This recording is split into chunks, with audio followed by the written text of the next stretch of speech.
So now we're going to talk about Chapter 6, Section 4 on limiting reactants. So one thing when we have reactions, sometimes one reactant does not react completely and the other one reacts completely. Now the one that reacts completely, and you'll see in some of the slides that they show in the PowerPoint, they'll show you some pictures of some reactants that did not react completely. And so we call that the limited reagent. So they're going to give you an equation, and they're going to tell you what the mole of one reactant is compared to the other reactant. And they're going to ask you which one is the limited reactant out of the two. Now, one of them is going to be in excess, whereas it has more than what it should have most of the time. So I'm going to do a problem with you so you can understand what we're talking about. So when you look on slide 39, they give you a problem, whereas they have phosphorus plus oxygen gas, and it yields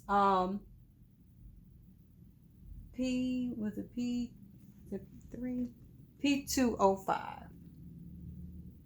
Okay, phosphorus oxide. Now they're asking you, what is the limited reagent?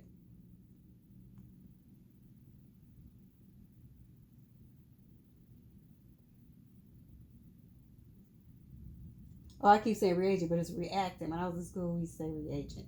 This book says reactant. So excuse me when I say reagent. So what is a limited reactant?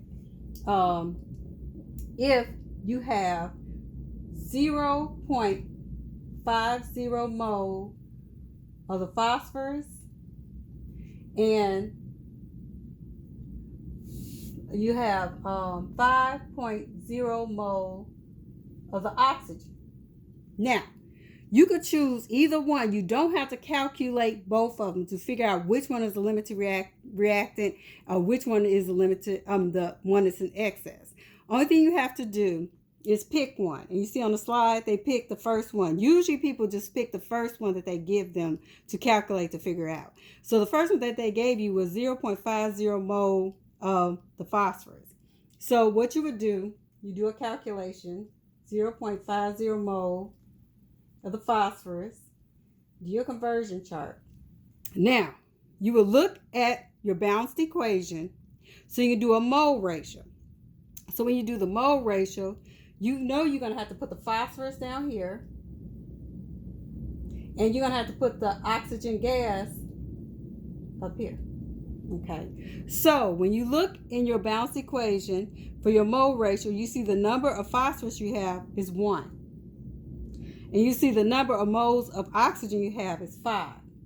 Okay.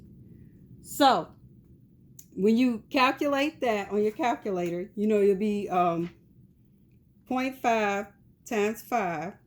And you get 2.5 just like it is on the PowerPoint. So it's 2.5 mole. And you know these cross out. So you stuck with the mole of the O2. Okay. So now you know this is a calculated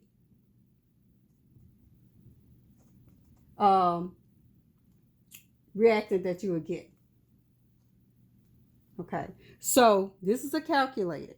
So right here, when you look at the O2 right here, this right here is the real reaction. This is the real reaction you're looking at. So what you're going to do, you're going to compare the calculated reactant to the real reaction that you did. So when you look at it in your on your PowerPoint slide before that, they like the slide before 37, they tell you to look at these values. If calculated B, they call like the reactant you're looking at is B. So they say calculated B equal actual B. Now this right here, the real reaction, they call it actual. So we'll call it actual just like the book so you won't get confused. Okay. If it's equal to the actual reactant, there's no limit to reactant. So you know these aren't equal, so therefore it doesn't fit that. Then it says calculated B is greater than actual B. B is a limited reaction. So this, we're going to put the calculated B on this side. So we say calculated B. And then we'll put calculated oxygen. See what we're doing it. See calculated oxygen. And then we're going to put the actual oxygen over here. Now, when we look at both of them, we got the value for the calculators, 2.5 mole oxygen. And we got the actual oxygen, it was up here, it's 5.0 mole oxygen gas. So when you look at that, 2.5 is less than the oxygen. So this is less than that. The oxygen is greater. So right here, you're looking at the actual is actually greater than the calculated. This is a calculated, what you should have to get the right reaction. You should have had 2.5 moles, but you started with 5.0 moles. So actually you had oxygen in excess. So this is an excess that you use. So therefore, since that's an excess, automatically you know that phosphorus, the pH 4, is a limited reagent. Reactant, I'm sorry. So only thing you have to do is look at one of them, and whatever that one is, the other reactant is going to be the opposite. And that's how you figure out which one is a limited reactant. In this case, we found that the phosphorus is a limited reactant. That's what they're asking us for. Okay. And so that's on slide 37. That's for A. Okay, so this is the first one, A, they asked you. So then they gave you another problem, which is B, because I think they're trying to show all these scenarios. So I will erase this. You got that. So I erase this so we can do the next problem. It's going to be the same equation, but different numbers. And notice when I give you the assignment that I give you, some of the problems are going to look the same because they're going to have the same equation and asking what is a limited reactant, but the values that I'm going to have are different. So please don't be like, oh, you gave me the same question. Okay. So when we look at B, and this is slide 40. So now we're going to look at slide 40. Okay.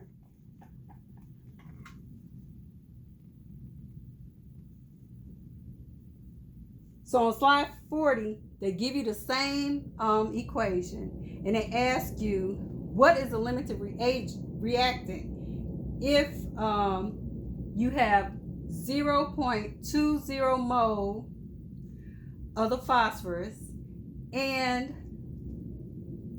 1.0 mole of the oxygen gas. Okay. So from there, you're going to pick one of these elements. You don't have to do both of them to figure it out. So I always pick the first one, but it's on you if you want to do two. That's on you. And you see in the slides, they pick the first one also. So I'm going to pick the 0.20 mole of the phosphorus. Write my conversion chart. Now, your mole, the phosphorus is going to go down here. And what you want to go to is the oxygen. So you put the mole of the oxygen right here. Okay. So when you look in your balanced equation, you see you have 1 mole of the phosphorus to 5 moles of the oxygen. Okay. You multiply the top, 0.20 times 5, put your equal sign in, divided by 1. And then you should get 1.0 mole O2. Now, this right here is your calculated. Maybe afterwards you can write down calculated so you remind yourself that's the calculated that you did. So from there, you're going to look at these scenarios right here to figure out if this is a limited reagent or not. Okay, so now our calculated is 1.0 mole oxygen. So we can put calculate down here so we remind ourselves. And then on the other side, we look at what is the actual the actual value that we had when we did our reaction, and it is 1.0 mole O2.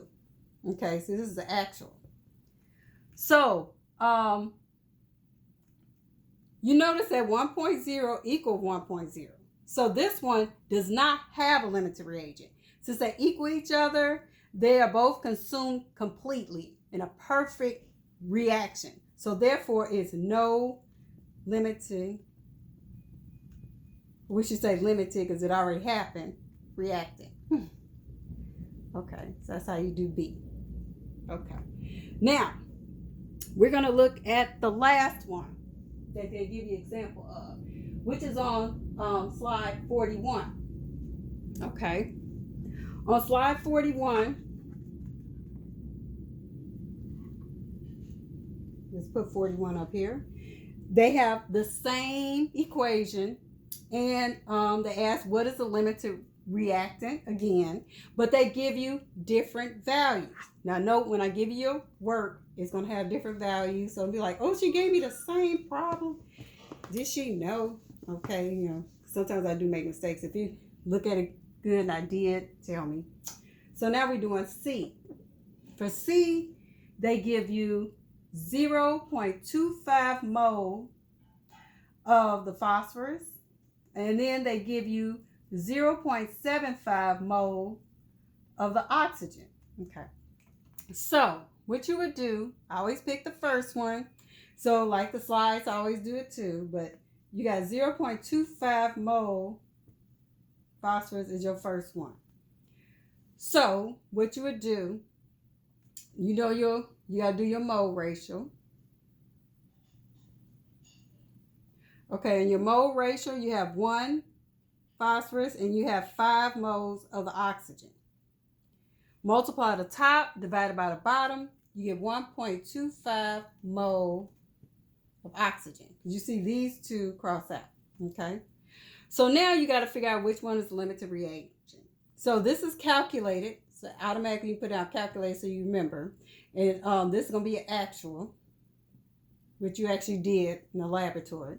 So we're going to write down a calculated always first, so we won't get confused. Okay, so you'll calculate it, and then we're going to write down your actual right here, which is the 0.75 mole of the oxygen. This is the actual. Now we got to figure out which one is more than the other one. This is more, so you put your little sign like that.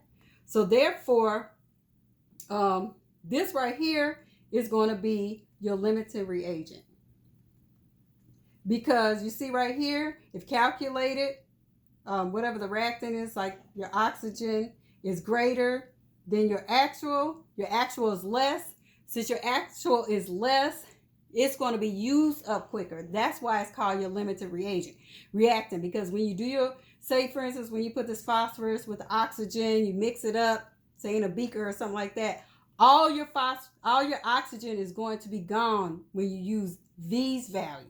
Okay, so that's why it's a limited reactant is O2, because it's going to be gone, and phosphorus is going to be left. It's going to be in excess because of the amount that you put in there. So it's good. So, but you know it varies because we did different calculations. It depends on what you started with and what you ended with. Okay.